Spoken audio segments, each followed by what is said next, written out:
You're already late for work. You jump in, turn the key, and nothing. Maybe a click. Maybe just silence. Your stomach drops. Now you're standing there thinking, do I call a tow truck? Do I miss this meeting? How much is this going to cost me? Here's the thing. 90% of the time when a car won't start, it's one of 7 stupid simple problems you can check yourself in under 10 minutes. No mechanic, no tow truck, no $200 diagnostic fee for something you could have fixed with a wrench and 2 brain cells. Today on Zero to Dream, I'm walking you through the exact 7 things you check, in order, when your car refuses to start. Let's get into it. Number 1, the battery. Always check this first. And I'm putting this first because it's the culprit like 60% of the time, your battery. Now, I know what you're thinking. The lights come on, so the battery's fine, right? Wrong. Your headlights need like 5 amps. Your starter needs 200 to 300 amps. 2 completely different games. Your lights can shine bright while your battery is too weak to even turn the engine over. Here's what you do. First, look at your battery terminals. Are they covered in that white crusty powder? That's corrosion, and it's literally blocking the connection. Grab a wire brush, or honestly a little baking soda and water. Clean those terminals until they shine. You'd be shocked how many cars fire right up after this. Next, if you have a multimeter, check the voltage. A healthy battery sits at 12.6 volts. If you're below 12.2, it's discharged. Below 11.8, that battery is basically on life support. Jump it or replace it. And here's the thing nobody tells you. Most auto parts stores will test your battery for free. Drive there or get a jump and drive there, and they'll tell you in 30 seconds if your battery is toast. Number 2, the key fob, the embarrassing one. Number 2, and I promise you this has happened to more people than will ever admit it. Your key fob battery is dead. Modern cars with push-button start. If that fob battery dies, your car has no idea the key is inside. It's not being dramatic. It literally cannot detect the signal, and the warning light on your dash doesn't always work. Quick test, try your spare key. If the car starts, boom, dead fob battery. $3 fix, 5 minutes. Even if you don't have push-button start, some modern keys have immobilizer chips. If that chip isn't getting power, the car's security system thinks you're stealing it. It'll crank all day but never fire. And here's a pro tip most people don't know. Even with a dead fob, most push-start cars have a backup. Hold the fob directly against the start button and press. There's a passive RFID chip in there that works with 0 battery power. Try it. Number 3, the starter, that clicking sound. Number 3, the starter. If you turn the key and hear a single loud click, or a rapid clicking like a machine gun, your starter or starter solenoid is the prime suspect. Here's how to diagnose this without a single tool. That single click? That's the solenoid engaging, but the starter motor itself is dead. The rapid clicking? That's usually still a battery issue. Not enough juice to keep the starter engaged, so it's clicking on and off. Don't skip straight to replacing the starter until you've ruled out the battery. If your battery checks out and you're still getting the single click, grab something solid. A wrench, a jack handle, anything metal, and tap the starter motor housing. Not hard, just a few firm taps. Sometimes the brushes inside the starter get stuck in a dead spot, and a little vibration frees them up. This is a temporary fix. If it works, your starter is on borrowed time, but it'll get you to the parts store. One more thing, check your starter relay. It's in the fuse box, usually labeled. Swap it with an identical relay from something non-essential, like your horn or wipers, and try again. A $10 relay has stranded more cars than a $200 starter ever has. Number 4, the alternator, sneaky battery killer. Number 4 is the sneak attack nobody sees coming. Your alternator. Here's the scenario. You jump your car, it starts. You drive 10 minutes, you park, you turn it off.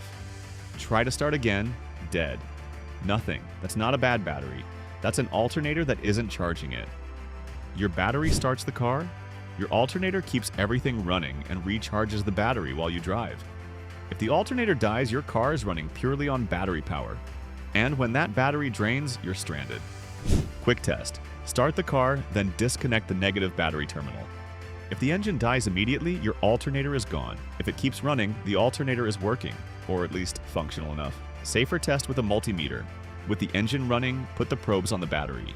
You should see 13.8 to 14.7 volts. Below 13, your alternator is failing.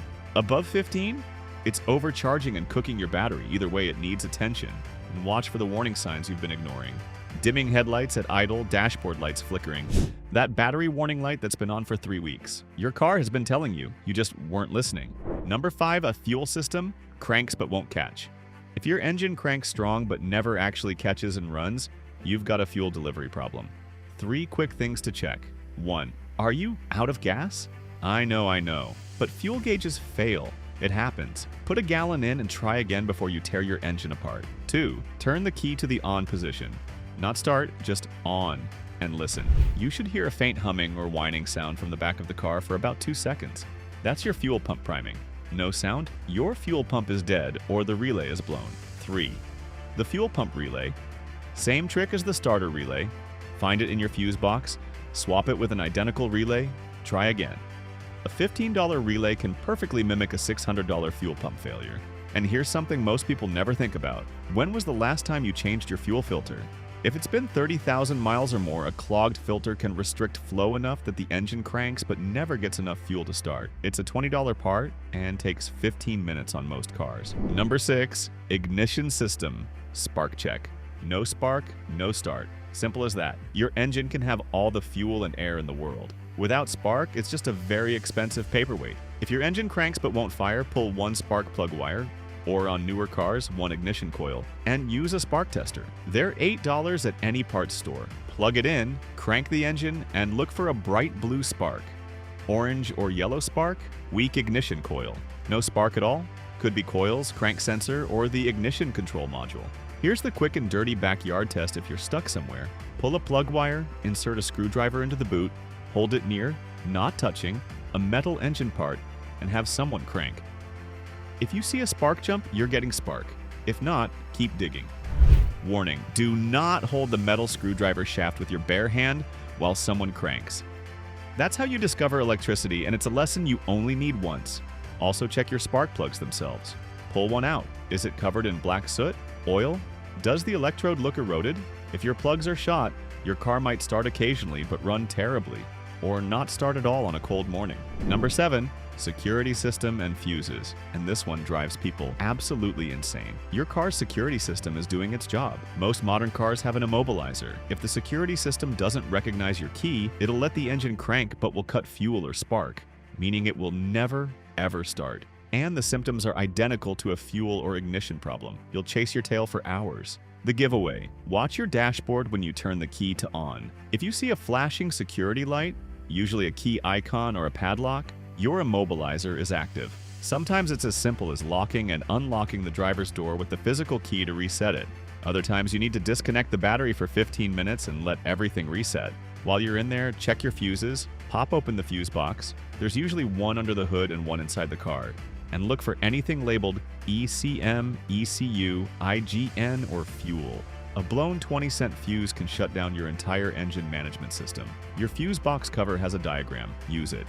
Pull any suspect fuse and hold it up to the light. If the little wire inside is broken, replace it. This is also why you should always keep spare fuses in your glove box. They cost nothing and take up 0 space. One day you'll be very glad you have them. Quick recap plus diagnostic flowchart. Alright, let me give you the 60-second diagnostic flowchart so you're not guessing in a parking lot. Turn the key. What happens? If you hear nothing, no click, no crank, it's battery, terminals, or fuses. Check those first. If you hear a single click, that's the starter solenoid. Tap the starter, check the relay. If you hear rapid clicking, that's usually battery, not enough power. Jump it. If the engine cranks strong but won't fire, now you're looking at fuel, spark, or security system. Listen for the fuel pump, test for spark, check that immobilizer light. And if it starts but dies immediately, your alternator isn't charging. Get it tested. Write this down. Screenshot it. Stick it in your glove box next to those spare fuses I told you to buy. When you're stuck at 11 p.m. in a dark parking lot, this flowchart saves you a tow truck call, and that's $150 minimum you just kept in your pocket. Look, cars break. It's not personal, it's physics. But the difference between a $400 repair bill and a $20 fix is usually just knowing where to look. You now know the 7 places. If this video saved you from a panic attack in a parking lot, or even better, if it actually got your car running, do me a favor, smash that subscribe button. It costs you nothing, and it helps me keep making videos exactly like this one. And drop a comment right now. What's the most embarrassing reason your car wouldn't start? I'm talking dead fob, out of gas, kill switch you forgot about. Let's hear it. I read every single comment. Thanks for watching. I'll see you in the next one.